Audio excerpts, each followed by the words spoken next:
په تیرو زمانو کې یو حاکم چرته سفر کا. باډیګارد چې شراب څښلی و د حاکم په ګاډۍ کې کانګې وکړې. د حاکم د عسکرو مشر په باډیګارد چغه وکړه چې بې ادبه دا دې څه وکړل، او حاکم ته یې وویل صاحبه برطرفه یې کم.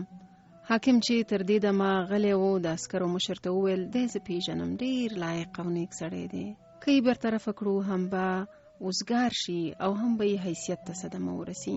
دا دومره خبره نه ده چې دی ورباندې خوابدې کړو. د عسکرو مشر د حاکم نرم چلند حیران کړ، خو د حاکم له خوښې سره سم یې عسکر ته نور هیڅ ونه ویل.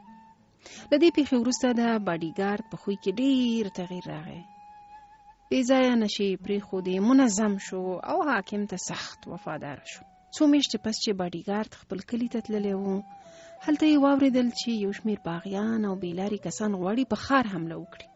باډیګارد سمدستي ښار ته ستون شو او حاکم یې په پټې دسیسې خبر کړ.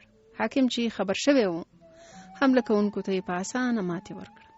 د دغه واکمن په وخت کې خلک په امن کې اوسېدل او هر چا د ډېر هوښیار سړي په سترګه ورته کتل. البته دې ټکي ته بیا د ډېرو پام نه و چې د حاکم د هوښیارۍ او د ښار د خلکو د نیکمرغۍ راز د حاکم په نرمۍ کې نغښتی دی.